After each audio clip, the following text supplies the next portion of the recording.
Hey everybody, hope you're doing well. It's Jason. So I want to continue on with my series, and today I want to talk about how to run a sub 6:30 mile. Take a look in the description down below. You'll see a sub 5 minute, sub 6 minute, okay, and I've done a sub 10 minute 2 mile and a sub 11 minute 2 mile, and after this I'm going to do a sub 7 minute mile. Things that you should do. Things that you should look for: training indicators, fitness indicators, pace ranges, and so on and so forth. Workout types to help you achieve 6:30 mile or sub 6:30 mile. So if you're at 7 minutes right now, this is kind of your next goal. This is a great way to help get you there. Okay, or if you're at 6:40 or 7:15 or whatever it is. But if 6:30 is one of your short-term goals, even long-term goals, these are things that you can look for. Okay, and I'll give you some ideas of where you should be in the longer races and the shorter races. And how I generally ascertain this information is essentially running a 1 mile time trial at some point. And in the description down below, you'll see a video on that. You'll also see a video on how to set the right appropriate training paces based on what you run in a 1 mile time trial. Okay, I do encourage folks to have about 6 to 8 weeks of running or base running before doing a 1 mile time trial, because it's a more accurate indicator of your fitness. Okay, but what the 1 mile time trial does is it could also give you an idea of your capabilities for 3K and 5K, as well as 800 and 400. So if you're closer to the shorter races than you are the longer races, it's an indication to enhance aerobic training. And on the flip side, if you're closer to the longer races than you are the shorter races, it's a sign or an indication to enhance speed development. Okay, so it gives you a lot of data. Okay, and it also tells you what paces you should be training at. And I've done. If you're going to watch those two videos, watch them in their entirety, because I explain everything from beginning to end. I don't want you missing anything. Okay, and that's really, really important. Additionally, I've done all the work already. So I've done all the numbers and the calculations and math. So I have stuff from 8 minutes all the way down to 4 minutes and 20-second increments. So I've got 8, 7:40, 7:20, 7 minutes all the way down for a 1 mile time trial, and the equivalent times you should be around for those events as well. And then how to set the right training paces is the other video. You'll know the exact pace ranges you should be for runs and workouts and everything. So I've done all that work. I've done the hard stuff so that you don't really have to. So it'll put you ahead of the game if you want to know, where the training paces are. And training paces are important because it's for recovery purposes. It makes sure that everybody's recovering the way they should be recovering. 6:30 folks generally don't want to be doing the same workouts as 5:30 folks, or 7:30 folks don't want to be doing the same workouts as 6:30 folks. Some of them might be able to do a workout, and some people might progress quicker than others, but generally the last thing you want is people hanging on for dear life for workouts that people are more accustomed to, or their fitness indicates they're ready for, because then recovery becomes a different ball game. And it's important to train and recover at the same time appropriately. That way you're putting your athletes or yourself in a position for long-term success. Okay, now with that, let's get to some things here. So for a sub 6:30 mile, by the way, if this is your first time to the channel, welcome. My regulars, thank you. Make sure you subscribe to the channel right now and hit the bell next to it, particularly if you enjoy the content. Take a look at the videos in the description and the 100 plus videos I have already. Fully detailed training programs, all kinds of great running content. So I think you're going to find a lot of stuff on this channel that you like. I want it to be one of the most comprehensively detailed channels out there. Okay, so back to it. If you do subscribe, by the way, let me know in the comments. So I like to personally thank you because I appreciate the support. So your 800 should be around 2:58 to 3 minutes, okay, for a 6:30 mile. 3 minutes is essentially, 15 seconds slower per 800, with the 6:30 being 3:15, 3:15. Okay, so it's about a 15-second differential. Your 3K should be around 12:40, okay, and the 3,200 meters, just short of 2 miles, should be around 13:40, 13:36, which is about 6:18 to 6:20 per mile. Okay. Speed development is an important component, whether it be hill sprints or short sprints, but they should be a regular part of training, whether you're training for the half mile all the way to the marathon. It is a very important component to the training, particularly to help develop stride efficiency and leg power and so on, so to help you become a more efficient runner. And it should be incorporated into all different areas of the training. And you'll see, take a look at some of my fully detailed programs, and you'll see how I incorporate it all over the place. Okay, but it's consistent. Okay, at this point, you should be running about 5-6 days per week. Okay, that includes your easy runs, your steady runs, your progression type runs, and essentially 1 day off every week. Okay, even if it's 5 days of running, you have 1 day off. Maybe another day could be a cross train day or something. If you have access to a bike or a pool, or an elliptical or whatever for 30 minutes. It can act as an alternative day as well. But there should be at least one full day off per week at this point for recovery, okay? And as you get fitter and more experienced, that becomes a little bit less frequently and so on, okay? First component that I like to incorporate is a tempo run, okay? At this point, the idea is to build towards about 20 minutes, okay? So Jack Daniels is a well-respected and famous coach. He talks about this in his book, The Running Formula, okay?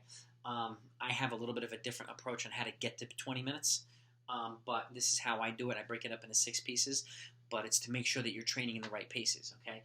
And at this point, it should be about 7:30 to 7:20 per mile is the pace range for the tempo runs, okay? How I break it up, okay, part 1, 2 times 6 minutes with a 2-minute recovery at goal pace at this range here, okay? 2 weeks later, I'll add this up and do 12 minutes consecutively, okay? So you get 2 12-minute efforts, okay? And then I go up to 16 minutes 2 weeks later. So I do it every other week, okay? 2 times 18 minutes with a 2-minute recovery at the same pace. So you're doing a little bit more now at goal pace, okay? And then after that, 2 weeks later, 16 minutes consecutively. So you just broke it up into 2 pieces, and now you combined it all.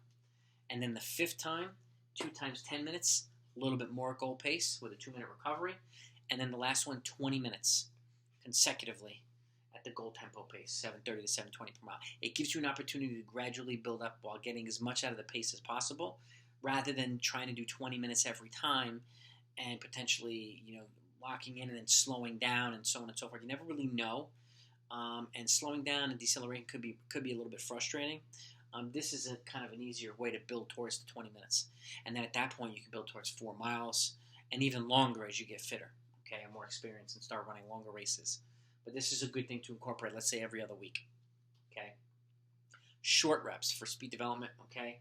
200-meter efforts and 400-meter efforts. The 200s, let's say 8 or 10 reps with 1-minute recovery at 800-meter pace, which is 44 to 45 seconds per 200, okay?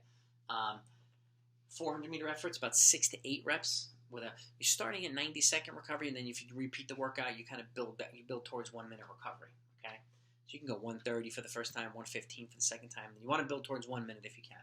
About 6 to 8 reps at mile pace, which is 96 to 97, or 136 to 137, okay?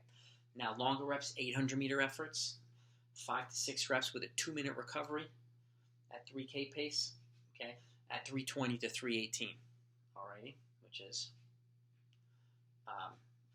3K pace, okay? And then 1,000-meter efforts, 4 to 5 reps with a 2-minute recovery at 5K pace. So the same recovery, but it's a longer rep, but it's at slower pace. And it's 422 to 418 for the reps, okay? So now you have stuff at 800-meter pace, mile pace, 3K pace, 5K pace, 4 different paces, okay? And then additionally, we have threshold pace, okay, to complement the tempo runs. Threshold running is slightly faster than 5K, slower than 5K pace, but faster than tempo. It's in between the two. Okay, this allows you to run slightly faster than tempo pace, but in pieces. Okay, so you can cover the same amount of ground, but you can do it a little bit faster with short recoveries. So, I'll give you 2 examples: 800-meter efforts, 6 reps with a 1-minute recovery at threshold pace, which is 342 to 340. Okay, and then 1,000-meter efforts, 5 of them at threshold pace with also 1-minute recovery, 438 to 435. This is actually the same pace as the 800-meter efforts. It's just adjusted for the distance, but it allows you to spend more time in threshold zone, and then at some point you can build up 1,200-meter efforts, mile repeats, and so on as you get fitter and more experienced. And it depends on what you're training for. Okay, this all builds into a multi-pace training cycle. So let's say you have a 2-week cycle and you repeat it twice. And I say this in my other mile videos and 2-mile videos. The formats are similar. It's just to show you that you can train at different paces. Okay. Let's say week 1 you're doing something at 5K pace, and then you do one of these tempos. Week 2 you do something at 5K pace, and then you do maybe threshold 800s. Okay. Week 3 you do stuff at mile pace, and then a tempo. And then week 4 you do stuff at 800-meter pace and do some threshold work. So you're incorporating all the different paces. Okay. So you're going hard twice per week, but you're getting something a little bit non-invasive here with the threshold and tempo, and then you're getting something more pace-specific with the accelerations, okay, for the short and long acceleration. So you're addressing all the different things. And if you incorporate a multi-pace training system, you're putting yourself and position your athletes in a position for long-term success. And that's the idea, okay? They're doing these things, and if they're doing them at the right pace ranges, and these are the right pace ranges based on running a 6:30 mile. So those are the paces you want to build towards, okay? And with regards to that, here are the paces for certain runs. So if your easy pace runs, 9:10 to 8:40 per mile, your easy recovery runs, okay? Steady pace runs, okay? 8:40 to 8:10 per mile. So just 30-second pace range, okay? And then a progression of the two, you're going from 9:10 to 8:10, okay? So the slow part of the easy run to the fast part of the steady run, but that's a good run as well. Okay, so these are the pace ranges to be training in as well. And by doing this stuff, it makes sure that you're not going too hard, they're not going too easy, and they're progressing the way they should be progressing. Okay, now obviously the things that they do as well as part of the long runs and how you structure everything is completely based on the availability of your athletes, whether they work and go to school, have jobs, have families, and so on. So you structure the training accordingly. If you can get people training together, that's great. But obviously, there's individualized components and needs that have to be addressed. So this at least gives you a format that you could follow, okay, to help guide them there, okay. And again, take a look at my training programs. You'll see how I break them down. I even have 2-week training cycles. Is one of my most recent videos actually for middle distance runners and distance runners. So you can see how I kind of lay things out as well. Okay, if you want to have an idea. And I like repeating a cycle twice to let the body adapt to it, and then over a 4-week period, which takes the body about 3 to 4 weeks to adapt to a certain training stimuli. At that point, you can either do a race or a time trial to see whether your athletes are ready to increase the intensity of their training, or you could just increase a little bit of volume. So you don't want to increase volume and intensity at the same time. Okay, want to make sure the athletes are healthy and not sick or injured. Okay, so if you're doing this stuff and recovering appropriately at the same time, then you don't have to rely on some magic peak or anything like that towards the end. Okay, of a season. The idea is to run their best when it counts the most. To run your best when it counts the most. This type of stuff helps you get there. So be on the lookout for my next video, because I'm going to go over how to run a sub 7-minute mile. Okay, there's a lot of folks that are trying to get into 6:30. There's a lot of folks that are trying to get into 7 minutes. There are milestones for different people, okay? This will give you an idea on how to do that, especially if you have a track club and you're coaching a lot of different people. Take a look at the videos. I have a whole bunch of them, okay? And if there's one that I haven't put out that you want me to put out, just let me know in the comments down below. But before you go, be sure to hit that subscribe button and hit that bell next to it. So thanks for watching, and be safe. Look out for each other. Talk to you next time.